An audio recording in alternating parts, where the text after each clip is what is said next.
Let's be real. Why is it that some Etsy sellers make 1,000 sales in their first few months, while others are stuck with less than 10 sales in their first year? Today, I'm answering the question that thousands of you have been asking me for years. What would you do, Dylan, if you were starting a new Etsy shop today? What is the unfair advantage? Is it talent? Is it the product? Is it the niche? It's none of those things. It's actually this. Successful sellers know when it's time for the sprint and when it's time for the marathon. So in this video, we're going to talk about how I'd hit over $10,000 a month as fast as possible if I had to start completely from scratch. So you're going to learn the sprint strategy, what it is, who it's for, and why it works so well, and then when to shift into the marathon mode, how to scale without burning out, and also I'll touch on the most common mistakes that sellers make that silently kill their growth and really prevent them from ever really taking off. Back in high school, I was a sprinter. I was actually a captain on the track team. Specifically, I loved running the 4x100 and 4x200 relays. I loved the corners, picking up speed, coming out of them. One year, I tried cross country. I did it because a boy I liked was on the team. Cross country nearly killed me. Sprinting and long distance running are totally different. Different muscles, different mindset, different pace, and your Etsy shop is the same way. Most sellers on Etsy fail because they train like Olympians way too soon when they're really just beginners. If you are trying to become a top Etsy seller right now, we're not going to copy the shops that are doing $50,000 a month right now and do exactly what they're doing. You actually want to copy what they did in month 1, month 2, month 3. And this is where the sprint strategy comes in. What is the sprint? The sprint strategy is really what you do when you're brand new Etsy sellers. You have no sales, no reviews, no product market fit, no momentum, and your only job right now is to get in the game. Get to 1,000 orders. That is your mission. Build data, get the traction, build some confidence. First, let's talk about how many listings you need. This is not a one-size-fits-all strategy, and I'm going to be talking about specifically this time of year right now as this video is being published. These are my recommendations for numbers of listings. If you're doing print on demand, get to 50 listings. Now, this is important. This is not 50 different designs on one product type. You want to take different designs and different products and have a wide variety. Let's say you're doing digital. If you are a design-focused digital shop, I recommend getting to 300 listings. Let's say you're doing SVGs or PNGs. If you are a functional or utility-based digital shop, I recommend getting to 40 listings. Now, let's say you are doing handmade or sourced or hand-picked. I recommend 50 listings minimum with at least 20 unique products within those 50 listings. So the important thing here with the number of listings, it's not quantity. It really is quality, and we're doing quality for this number of reps. No one's made $10,000 a month just by guessing. They were really testing their way into product market fit, and this is how you do it. So we are not going to make our shop matchy-matchy. We're not trying to plaster branding over every single listing right now. We are running experiments. We are testing aesthetics. We're using a variety of colors, fonts, styles, backgrounds, mock-ups, and we're seeing what gets clicks, what gets added to carts, and ultimately what drives conversions. In the beginning, we are testing aesthetics, and we are designing to convert, and we are refining to really solidify things later on. All right, now the next move in the sprint is really that daily traffic. The biggest lie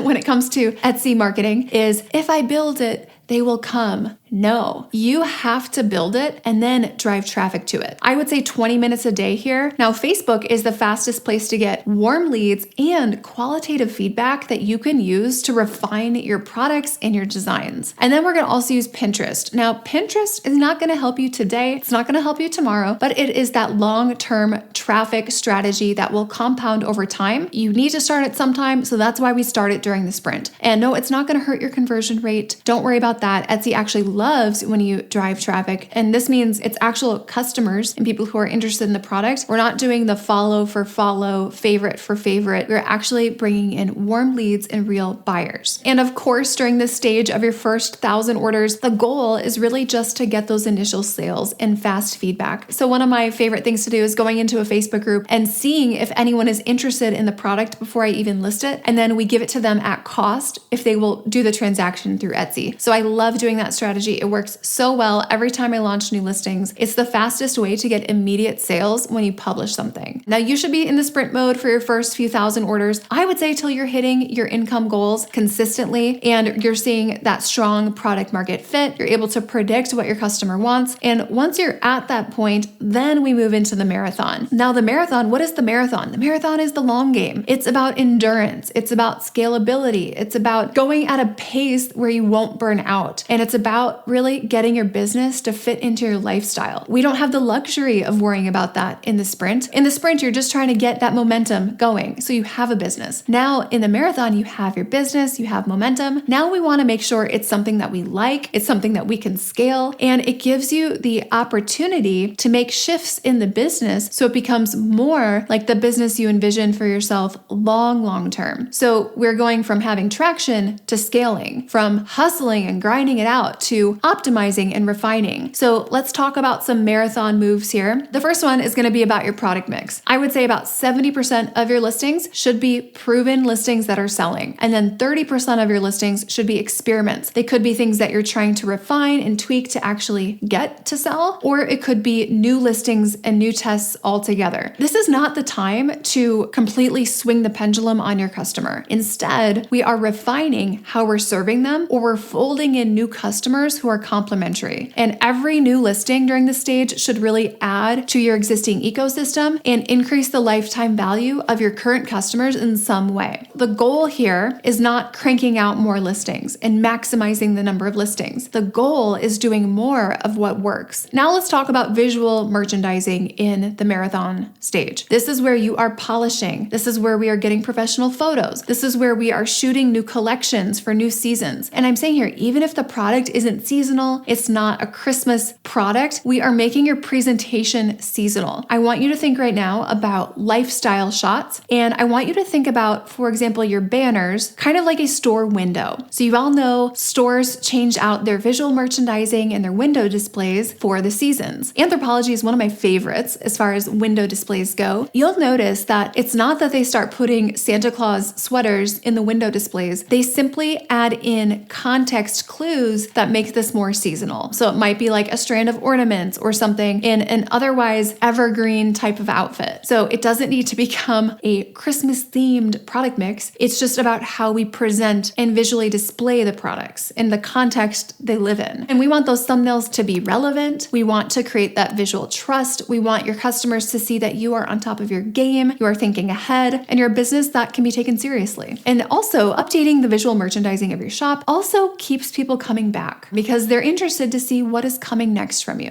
And now let's talk about how our time shifts with social media at this stage. Before, we were super focused on acquiring new customers, new traffic. Now we're going to shift from traffic to nurturing and scaling with our current customers. So we're doubling down on Pinterest for evergreen traffic still, but also you'll see Instagram. Now, Instagram is great for nurturing current customers, for building that customer loyalty, increasing the lifetime value. That is what we use Instagram for. It's brand building. And then we're also going to focus on an email list in Shopify at this stage. Now, remember, at this stage, you've been hitting your financial goals on Etsy, I would say for at least 3 to 5 months consistently. And that is why we are comfortable expanding. Building the email list, doing Shopify, that is now all about building the brand, increasing brand control, and also improving profit margins. So at this point, we're not just acquiring new customers, but we are building a brand that retains them. And scaling in the marathon, it's not about doing more, it's about doing what works better, faster, and more efficiently. So this is also a stage when you're going to buy back your time. This means we'll start outsourcing as needed. This could be VAs for digital or print on demand. It could be on-site help for handmade, sourced, or hand-picked. And this is also when we'll create SOPs for repeatable tasks. Now, I've shared these two stages of your business, and this is exactly how I would get my business to $10,000 a month if I started a new shop today. But there's a few things that kill Etsy shops when it comes to priorities. The first thing is when they are using the sprint strategies way beyond when they should have transitioned to the marathon, because that puts you into a state of overwhelm and panic, and you're on this hamster wheel that you literally can't get off of. If you maintain the sprint too long, you will easily become the constraint in your business. The second mistake that I see is switching into the marathon before you have momentum, or worse, starting with the marathon strategies. It prevents you from ever getting those first 1,000 orders. That leads me to the third biggest mistake is not knowing which stage you are in. It's like trying to bench press 250 pounds on your first day in the gym, or like running 20 miles as soon as you buy some new running shoes without any training. You need to train for the race you're in right now, not for the race that you hope to run someday. Not recognizing this and not understanding how to do this is one of the biggest reasons that Etsy sellers never see success. If you are brand new, we want to focus on the sprint. If you already have traction, we shift to the marathon. And if you're not sure which one you're in, feel free to reach out to us and we can help you with that. We can look at your stats. We can help you identify what the priorities are for your business. And a couple things to think about if you're trying to answer that question for yourself is, do you feel like you have consistent traction? Have you hit your financial goals consistently for 3 to 5 months? Are at least 70% of your listings converting? If not, you should not be in the marathon phase, and that's okay. But now you need to shift your priorities and you need to focus on only the right steps at the right time. And if you want to check out more of my free content, check out this next video where I will be diving into the new SEO updates on Etsy.